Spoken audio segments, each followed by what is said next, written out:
Everyone knows the name Zuckerberg. While Mark might have launched the network, but its astronomical success was a group effort. One of those who took the company from startup to profitable enterprise was a computer engineer. His story sounds like the plot of a fairy tale, though it is very much true. He was born in Sri Lanka and fled with his family to Canada at the age of 6. His childhood was marked by deep, unrelenting poverty. Meet Facebook's most successful alum, a billionaire who owns the Golden State Warriors. His venture capital firm, The Social Capital, has invested in fast-growth startups like Slack, Sprig, and Wealthfront. He became the youngest VP in AOL's history at the age of 26, and he spent 4 years as an executive at Facebook during a huge growth period for the social network. His net worth is rumored to be north of $10 billion. He's also a part of the group that owns the Golden State Warriors, the most recent NBA champions.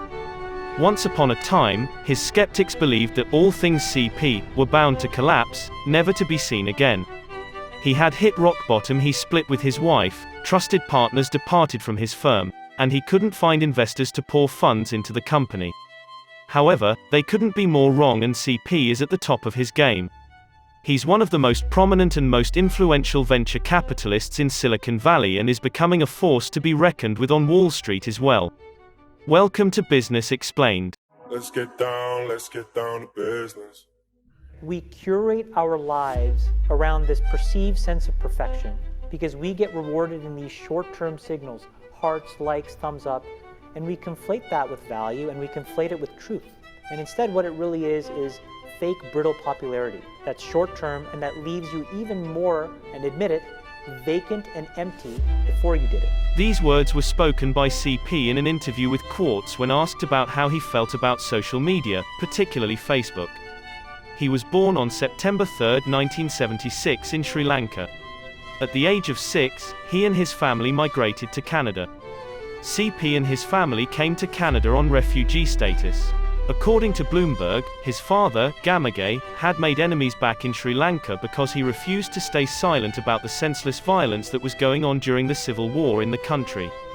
When he was stationed in Ottawa as an official with the Sri Lankan High Commission, Gamage took it as the family's chance to flee Sri Lanka and petitioned to have his entire family live in the country as refugees. That's why he spent the rest of his childhood years in Canada. As a child, he had always dreamed of being rich. According to Business Insider, he obsessed over the Forbes billionaire list, hoping and praying that someday, he would be a part of it. So, he studied and worked hard. He attended the Lisgar Collegiate Institute and graduated at the age of 17, before proceeding to study at the University of Waterloo to pursue a degree in electrical engineering. He graduated from the university in 1999. From there, he began to develop his career as an investor. For a year, he worked as a derivatives trader at BMO Nesbitt Burns, a prominent investment bank. However, he soon switched to a job under Winamp. Perhaps it was because he had fallen in love with his then-girlfriend, Bridget Lau. He moved to California to be with her, and the pair married. Unfortunately, in 2018, CP would file for divorce. Following his stint at Winamp, he joined AOL and became the company's youngest vice president ever. Instant messaging was relatively new back then, but it was becoming a pretty big deal. And guess what? CP became the head of AOL's instant messaging division. However, it was but a stepping stone to his next destination, the Mayfield Fund. The Mayfield Fund is a venture capital firm that focuses on new and growing companies, primarily those in the fields of enterprise and consumer tech. I'd argue that he got his idea for his own business during his time at the Mayfield Fund. But, he didn't stay there for very long. Just a few months later, he joined Facebook, which, at the time, was just a little over a year old and was well on its way to be the most prominent social media platforms in the world.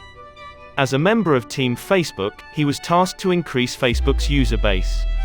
I'm sure I don't have to tell you how that went. The social media platform has billions of users and is currently the largest and most prominent social networking site across the globe. During his time at Facebook, he was able to establish his reputation across Silicon Valley. Because of his track record and his work at Facebook, he was regarded as somewhat like a superhero in their circle. Others wanted to be just like him. However, it was highly possible that his subordinates at the company didn't feel the same about him.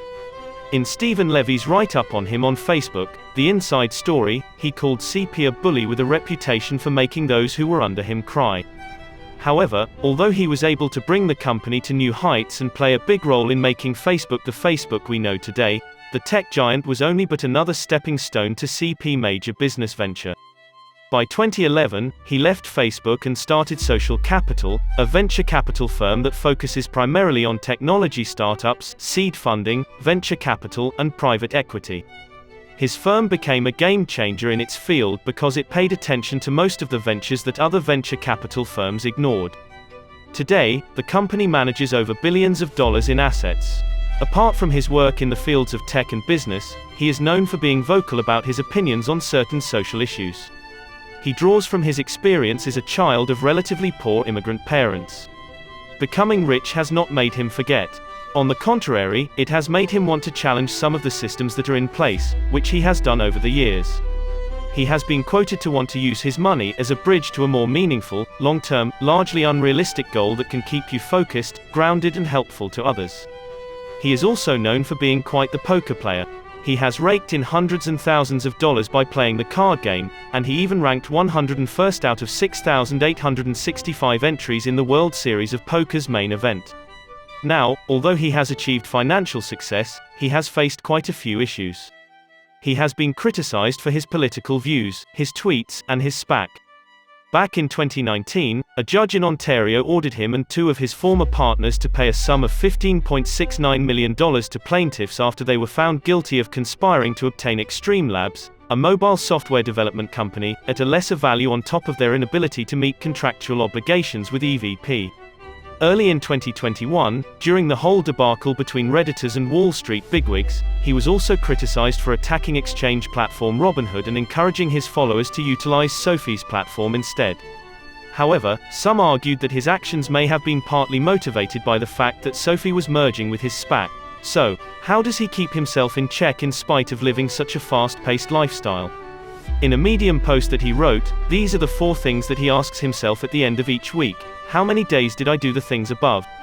How many days did I just give into the norm versus push back? How many days was I happy?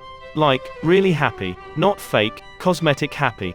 How many days did I give up what I really wanted because someone else's marginal validation tricked me from focusing on the bigger picture?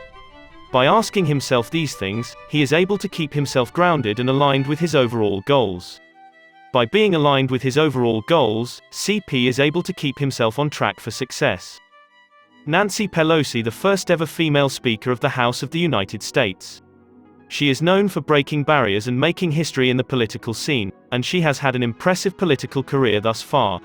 I really want women to know their power, to value their experience, to understand that nothing has been more wholesome in the political process than the increased involvement of women. But it doesn't matter if your interest is politics or academia or corporate world or whatever. Being at home and raising your family, the most challenging task of all. Whatever it is, understand what you bring to the table is unique and authentic and real. And that, again, the more women who participate, the more wholesome the process.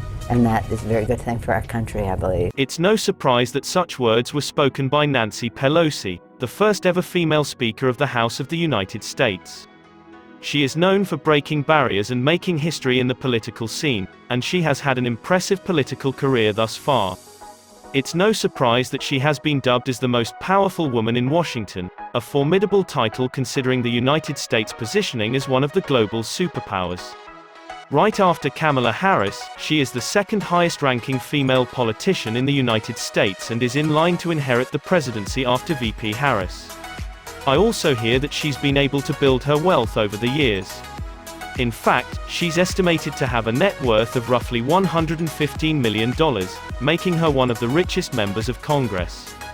Now, how exactly did Pelosi reach the stature she's achieved today? And how did she come about her millions and millions of dollars? Well, that's exactly what we're going to be talking about in the video up on your screen now, so click away, sit back, and relax. See you in the next video.